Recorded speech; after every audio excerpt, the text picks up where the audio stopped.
கட்டுரையாளர் முனைவர் சந்திரசேகரம் அவர்கள், கிழக்கு பல்கலைக்கழக தமிழ் கற்கைகள் துறையின் தலைவர் பேராசிரியர் முனைவர் சின்னத்தம்பி சந்திரசேகரம் அவர்கள். இவர் எழுதிய நூல்கள் 7. இவருடைய விருப்பமான துறைகள் 1 நாட்டுப்புறவியல்.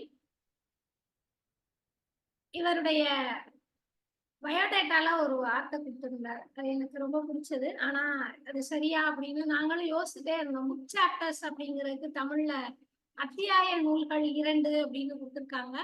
தொகுப்பாசிரியராக 8 நூல்களையும் கிட்டத்தட்ட 16 ஆய்வு கட்டுரைகளையும் எழுதியிருக்கிறார். இன்று நம்மிடையே மட்டக்களப்பின் விவசாய சமூக அமைப்பின் அடியாக எழுந்த இலக்கிய மரபுகளும் அவற்றின் செல் நெறிகளும் என்கிற தலைப்பில் தன்னுடைய ஆய்வுரையை சமர்ப்பிக்கவிருக்கிறார். அன்னாரை கட்டுரை வழங்குமாறு அன்போடு அழைக்கிறோம். எல்லோருக்கும் வணக்கம். மட்டக்களப்பின் விவசாய சமூக அடியாக எழுந்த இலக்கிய மரபுகளும் அவற்றினுடைய செல்நெறிகளும் என்ற தலைப்பிலே என்னுடைய ஆய்வு கட்டுரை அமைகின்றது. எனவே ஆய்வாளர்கள் சொன்னது போல மட்டக்களப்பு, அம்பாறை ஆகிய மாவட்டங்களை உள்ளடக்கிய வகையிலே தான் என்னுடைய ஆய்வு பரப்பும் அமைகின்றது. இந்த பிரதேசத்தினுடைய நீர்வளம், நிலவளம் மிக்க புவியியல் அமைப்பு, அங்கு இடம்பெற்ற தென்னிந்திய குடியேற்றங்கள் முதலான விடயங்கள் இந்த மட்டக்களப்பிலே ஒரு தனித்துவமான ஒரு பாரம்பரிய விவசாய அமைப்பினை நிர்ணயித்திருக்கின்றது. பொருளாதார அடிக்காட்டுமானத்திலே இருந்தே கலை இலக்கியங்கள் மட்டுமன்றி வழிபாட்டு முறைகளும் உருவாகின்றன. அந்த வகையிலே இந்த பிரதேச பாரம்பரிய விவசாய அமைப்பு ஒன்றுடன் ஒன்று தொடர்புபட்ட வாய்மொழி பாடல், நாட்டார் கலை, சடங்கு வழிபாடு என்ற பிரதான மரபுகளை தோற்றுவித்திருக்கின்றது. விவசாய செய்தியின் ஒவ்வொரு கட்டங்களிலும் இனிய வாய்மொழி பாடல்களை பாடி அவர்கள் தங்களுடைய சலிப்பையும் போக்கினார். ஓய்வாக இருந்த போது ஓய்வை கழிப்பதற்காக வசந்தன் வடமோடி தென்மோடி கூத்துக்களும் கரகம், கும்மி முதலான கலைகளும் அவர்கள் மத்தியிலே பிறந்திருக்கின்றன. அதே வேளையிலே மழை, வேளாண்மை, விளைவு முதலான வளத்தேவைகளை பூர்த்தி செய்வதன் பொருட்டு அவர்கள் மத்தியிலே சடங்குகள் தோன்றும். ஒரு கிராமத்தினுடைய ஒரு கிராம சமூகத்திலே வாழ்வினுடைய ஒவ்வொரு கட்டத்திலும் தம் அழகியல் உளவியல் தேவைகளை நிறைவேற்றுகின்ற பிரதான கருவிகளாக வாய்மொழி பாடல்கள் பயிலப்பட்டு வந்ததை நாங்கள் அறிவோம். அந்த வகையிலே அதிலும் கூட ஒரு விவசாய சமூகத்திலே இந்த தொழிலினுடைய ஒவ்வொரு கட்டத்திலும் பாடல் பயில்வு பெறுகின்ற முக்கியத்துவமும், ஓய்வு காலத்திலே கிராமிய கலைகளையும் வாய்மொழி இலக்கியங்களையும் பயில்வதற்கான வாய்ப்பும் அச்சமூகத்திலே வாய்மொழி இலக்கியங்கள் செழிப்புறுவதற்கு காரணமாக இருந்திருக்கு. மட்டக்களப்பினுடைய பாரம்பரிய விவசாய அமைப்பு அந்த பிரதேசத்துக்கு தனித்துவம் மிக்க ஒரு வாய்மொழி இலக்கிய தொகுதியை கொடுத்திருக்கின்றது.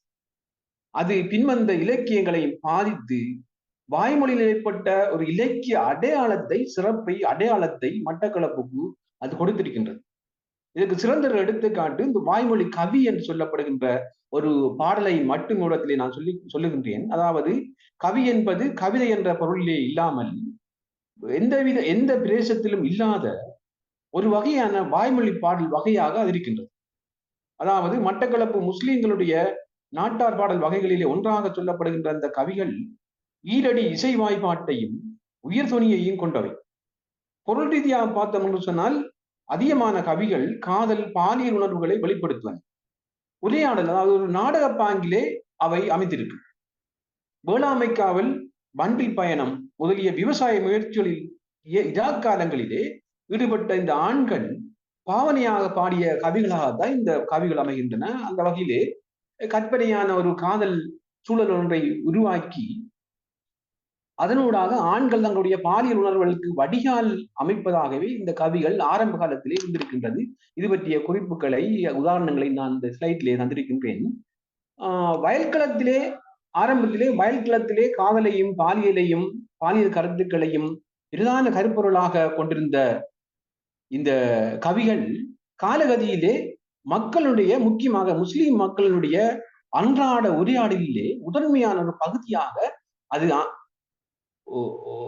செல்வாக்கு செலுத்தியது. அதாவது கவிகள் மூலமாக உரையாடுகின்ற ஒரு ஒரு தொடர்பாடல் முறை, கவிகள் மூலம் உரையாடுகின்ற ஒரு மரபு அவர்கள் மத்தியிலே தோன்றியது.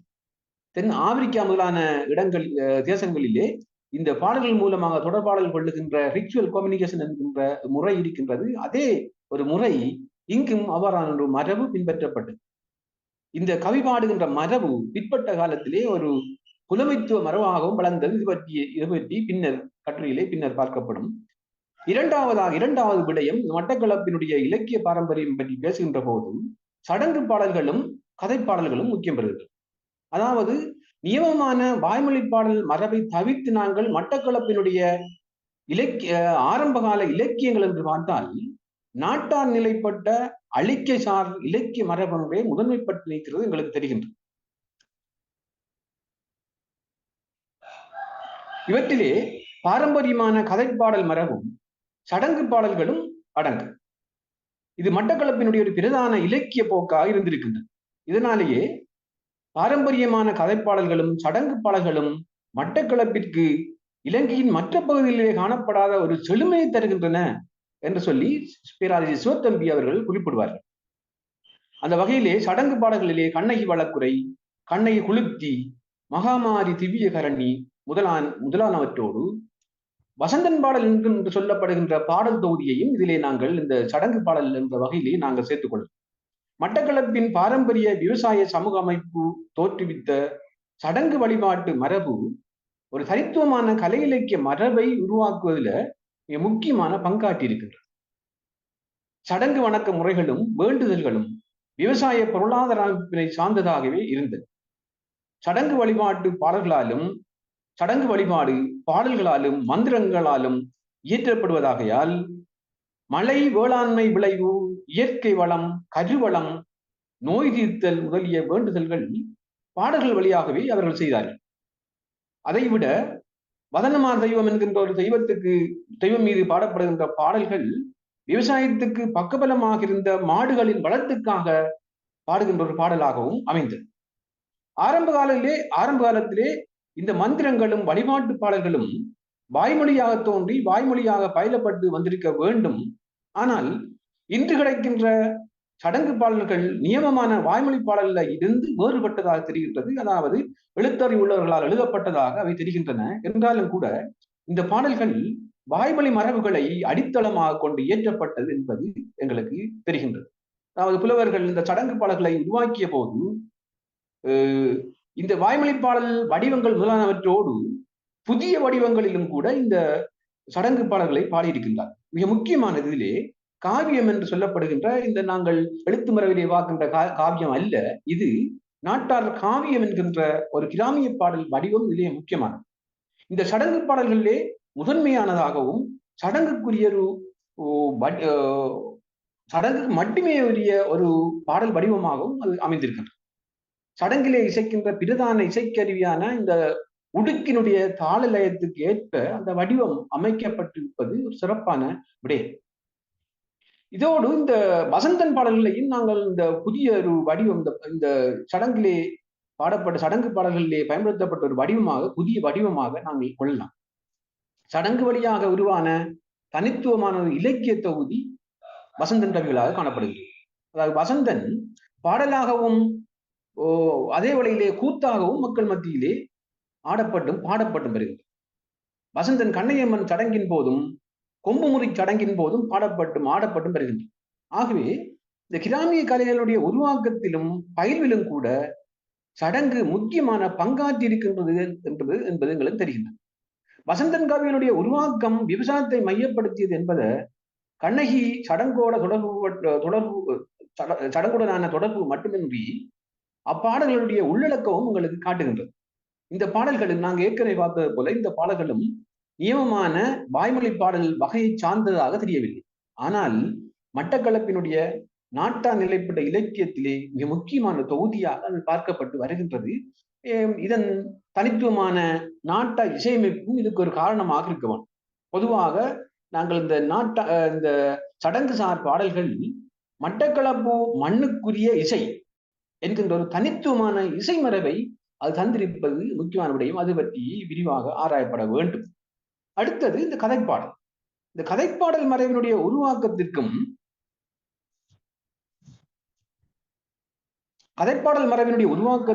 அவருடைய செல்வாக்கிற்கும் சடங்கு பாடல்கள் களம் அமைத்திருக்கின்றன. பெரும்பாலான சடங்கு பாடல்களை பார்த்தோம்னு சொன்னால் இந்த கதைப்பாடல்களாகவே அவை அமைந்திருக்கின்றன.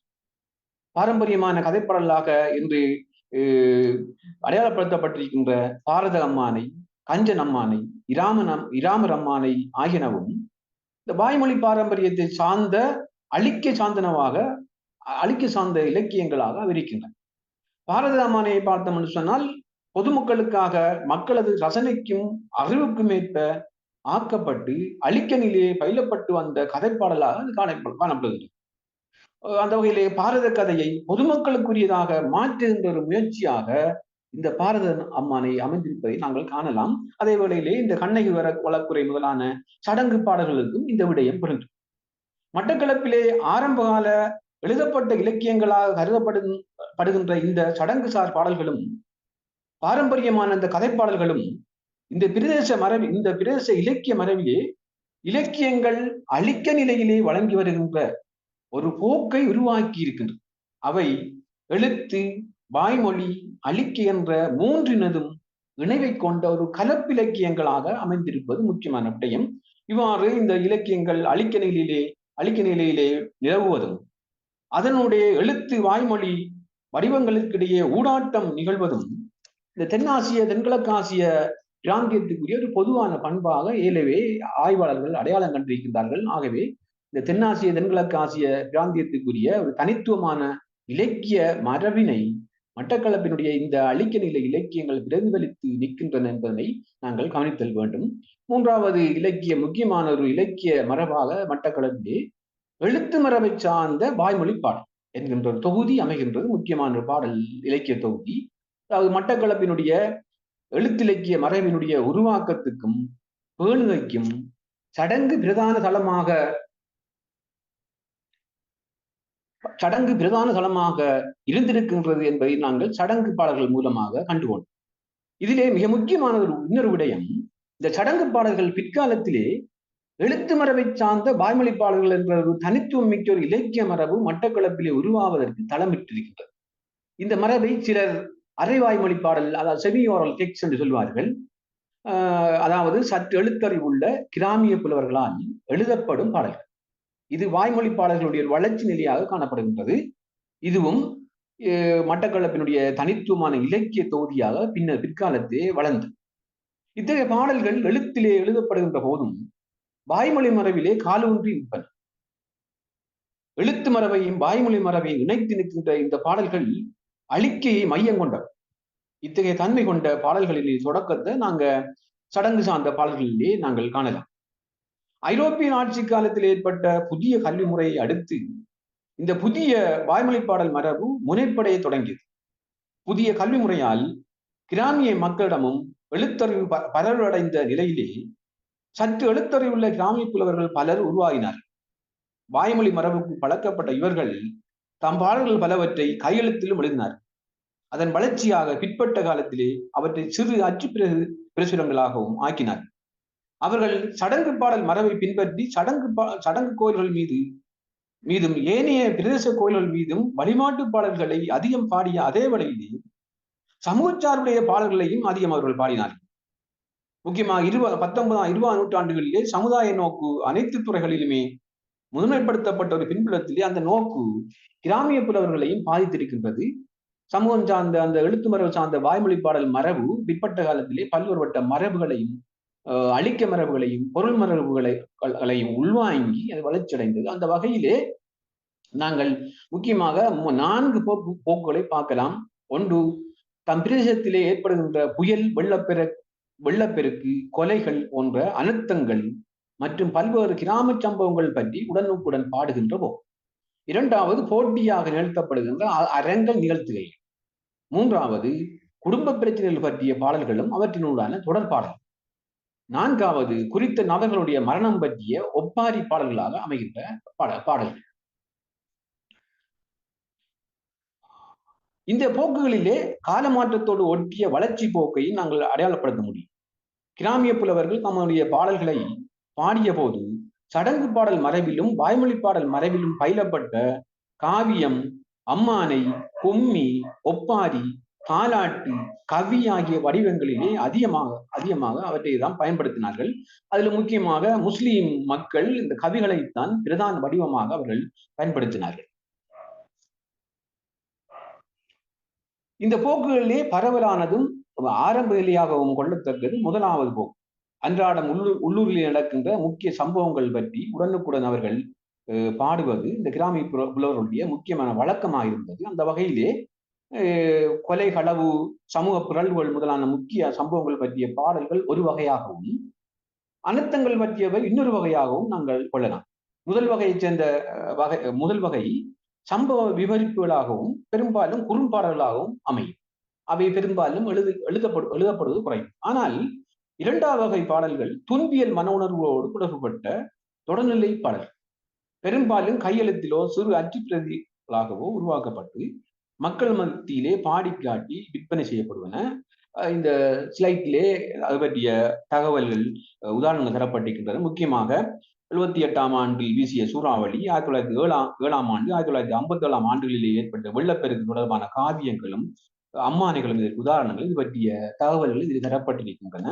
இந்த பாடல்களுடைய முக்கியமான பேசு பொருட்களாக அனர்த்தத்தினால் ஏற்பட்ட அழிவுகளும் அவலங்களும் மக்களுக்கு வழங்கப்பட்ட உதவிகளுமே அவற்றினுடைய முக்கியமான பேசு பொருட்களாக அமைகின்றன. முக்கியமாக இந்த பாதிப்புற்ற மக்கள்ல தான் ஒருவர் என்ற நிலையிலே நின்று கொண்டு தன்னுடைய ஊரிலும் அயல் கிராமங்களிலும் ஏற்பட்ட அழிவுகள் மனதிலே ஏற்படுத்திய தாக்கங்களை வெளிப்படுத்துகின்ற சொந்த அனுபவ வெளிப்பாடுகளாக தான் இந்த பாடல்கள் அமைந்திருப்பதை நாங்கள் காணலாம். அத்தோடு அந்த குறித்த அனர்த்தத்தை தமது பிரதேசத்திலே நிலவிய சீரழிவுகளின் விளைவாக பார்ப்பது, அனர்த்தத்தின் பின்னர் அங்கு நடந்த கொள்ளைகள், முறைகேடுகளை விவரிப்பது, இதெல்லாம் இந்த பாடல்கள் இடம்பெற்றுள்ளதை பார்க்கின்ற போது இப்பாடல்களை ஒரு சமூக விமர்சனத்தோடு கூடிய பாடல்களாகவும் அமைகின்றன.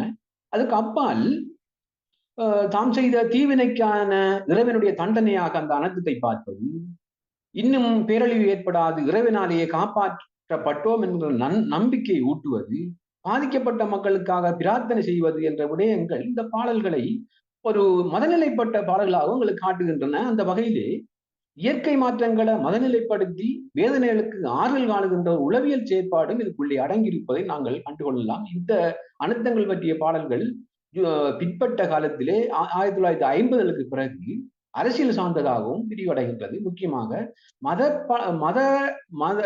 மதநிலைப்பட்ட பாடல்கள் கூடாக தங்களுடைய துன்பங்களை வெளிப்படுத்துகின்ற ஒரு போக்காக அந்த பாடல்கள் வளர்ச்சி அடைந்தது. அடுத்தது உள்ளூர் சம்பவம் பற்றிய பாடல்களிலே அறம்பாடுதல் என்கின்ற ஒரு வகையினையும் நாங்கள் ஒரு தனித்த ஒரு பகுதியாக பார்க்கலாம். அதாவது ஒருவருடைய தீய செயல் தொடர்பாக புலவனுக்கு கோபம் வருகின்ற போது சபிக்கின்ற வகையிலே பாடப்படும். இதனை நாங்கள் எங்களுடைய தமிழ் இலக்கிய மரபிலும் காணலாம். இந்த பாடல்கள் இந்த புலவர்களுடைய சமூக விமர்சனங்கள் என்ற வகையிலே முக்கியப்படுத்தப்பட வேண்டியன. இதற்கு அப்பால் இந்த அறப்பாடல்களிலே அதிகமானவை அகிர்ணை உயிர்கள் மீது பாடப்பட்டதாகவும் முக்கியமாக விவசாய செய்கையோடு தொடர்புபட்டவையாகவும் இருப்பது முக்கியமான விடை. அந்த வகையிலே முக்கியமாக பயிரை நாசம் செய்த எலிக்கு பாடியது, பயிரை அழித்த பன்றிக்கு பாடியது, வேளாண்மை தின்ற பசுவுக்கு பாடியது, வேளாண்மை விழுந்த புழுவுக்கு பாடியது என்று சொல்லி இந்த பட்டியல் எழுகின்றது. அவை பற்றிய சில உதாரணங்களை நான் இதிலே தந்திருக்கின்றேன். ஆகவே இந்த விவசாயிகள் தம் தொழிலிலே எதிர்கொண்ட பிரச்சனைகளை தீர்ப்பதற்கு கிராமிய புலவர்களுடைய அறம் பரிகாரமாக அமையும் என்ற நம்பிக்கையின் அடிப்படையிலே இந்த அறப்பாடல்கள் பாடப்படுவதை நாங்கள் பார்க்கலாம். அடுத்த ஒரு போக்கு இந்த 19ஆம் வசைப்பாடல் என்கின்ற போக்கு 19ஆம் நூற்றாண்டு முற்பகுதியில இந்த கிராமிய புலவர்களுடைய பாடல் மரபில ஒரு பகுதி மேடை நிகழ்த்துகையாகவும் கலையாகவும் பரிணாமம் பெறுகின்றது. இந்த வகையில மட்டக்களப்பு முஸ்லிம்கள் மத்தியில பொழுதுபோக்கு கலை நிகழ்வாக கிராமிய புலவர்களை கொண்டு வசைப்பாட்டு போட்டி நிகழ்வை நடத்துகின்ற வழக்கம் ஒன்று இருந்து வந்தது. அந்த வகையிலே இந்த நிகழ்வு கவித்துவமிக்க ஒரு நிகழ்வாக அமைந்திருந்தது. ஊருக்கு புறம்பான ஒரு இடத்திலே மேடை அமைத்து ஊருக்கு சொல்லி இரவு வேளையிலே இந்த நிகழ்வு நடத்தப்படும். இந்த நிகழ்த்துகையிலே பார்வையாளருக்கு மகிழ்வை ஊட்டுவதிலே வசை பாடுவது முக்கியம் பெற்றது. அதற்கு இந்த இசைக்கருவிகளும் முக்கியமான பக்கத்துணையாக அமைந்தது. உறவுகளையும் ஊரையும் கவித்துவத்தையும் கடுமையாக பழிப்பதும் அவமானப்படுத்துவதும் இங்கு முக்கியம் பெற்றது. இத்தகைய தன்மைகள் மற்ற புலவன சீண்டும் வகையிலே அமைந்தது. ஆகவே ஒரு உணர்ச்சி கொந்தளிப்பு நிலையிலே நின்று கொண்டு இந்த பாடல்களை அவர்கள் பாடினார்கள். முக்கியமாக சாதாரண பேச்சு பயன்படுத்துகின்ற விரச வார்த்தைகளையும் பாலியல் சார்ந்த சொற்களையும் அவர்கள் வெளிப்படையாக பாடினார். எதிராளியினுடைய தாயை, மனைவியை, சகோதரியை பாலியலோடு தொடர்புபடுத்தி அவர்கள் பாடினார்கள். ஆகவே ஒரு உணர்ச்சி கொந்தளிப்பு நிலையிலே இருந்து கொண்டு இந்த பாடல்கள் பாடப்பட்டன. அந்த அந்த நேரத்திலே பார்வையாளர்களும் உணர்ச்சி நிலைப்பட்ட தன்மையில ஆரவாரிப்பதும் கைகலப்பில் ஈடுபடுவதுமாக இந்த நிகழ்வு நடத்தப்பட்ட நிலையிலே இது நீண்ட காலத்துக்கு இந்த மரபு தொடரவில்லை. ஏனென்று சொன்னால் ஒரு மகிழ்வூட்டல் கலையாகவும் புலமைத்துவத்தை வெளிப்படுத்துவதற்கான ஒரு களமாக அமைந்த இந்த நிகழ்வு ஒரு பண்பாட்டு முரண்நிலையை வெளிப்படுத்தியதன் காரணமாக மக்கள் மத்தியிலே செல்வாக்கு இழந்து பின்னர் மறைவதற்கும் வழி சமைத்தது. அடுத்த முக்கியமான ஒரு போக்கு இந்த குடும்ப பிரச்சனைகள் பற்றிய பாடல்கள், முக்கியமாக கிராமிய புலவருடைய பிரச்சனை பற்றிய பாடல்களிலே சொந்த குடும்ப பிரச்சனை பற்றிய பாடல்கள் கணிசமாக இருக்கிறது. அவை பெரும்பாலும் பெண்களுக்கு ஏற்பட்ட பிரச்சனை பற்றியவையாகவும் அவர்களாலே எழுதப்பட்டவையாக இருக்கின்றன. அவற்றிலே பெண்களின் பாவனையற்ற இயல்பான மனநிலை வெளிப்பாட்டை நாங்கள் பார்க்கலாம். குறிப்பாக முஸ்லிம் பெண்கள் மத்தியில இந்த பிரச்சனைகளுக்கு உள்ளாகின்ற சில பெண்கள் தம்முடைய வேதனைகளை பாடல்களாக எழுதி பாடுவதும்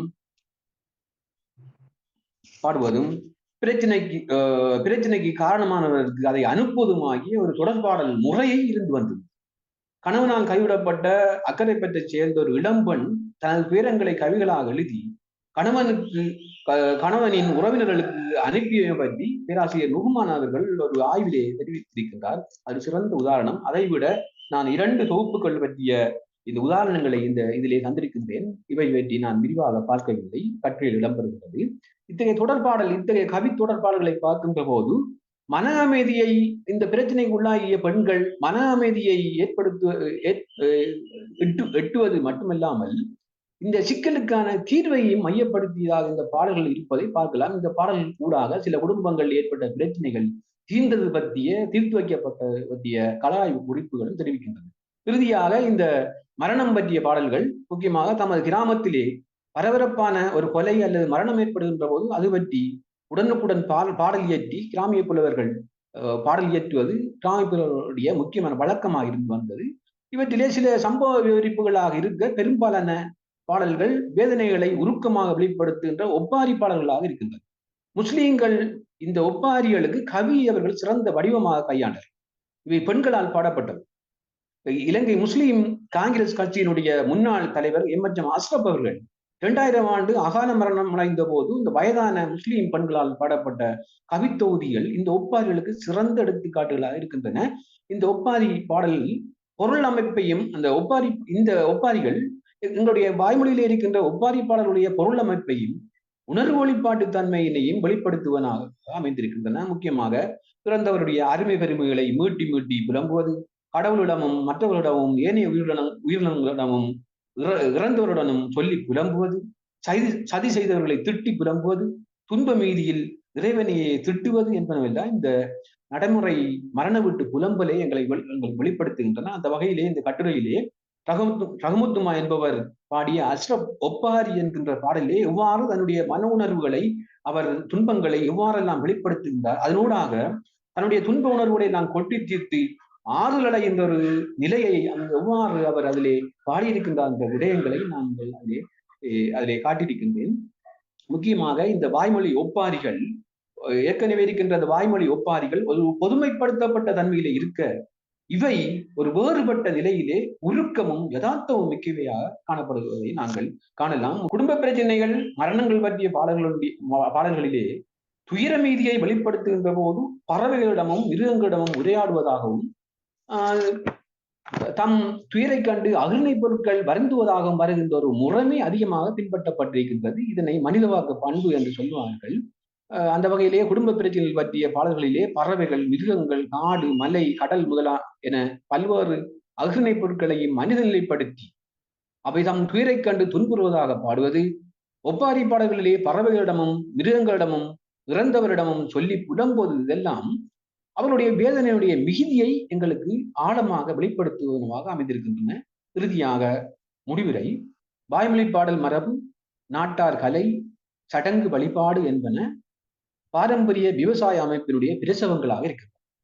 இவை ஒன்றோடு ஒன்று தொடர்புபட்டவையாகவும் இருக்கின்றன. இவை மட்டக்களப்பிலே தனித்துவமான ஒரு இலக்கிய மரபு உருவாவதற்கு அடிப்படைகளாக இருந்திருக்கின்றன.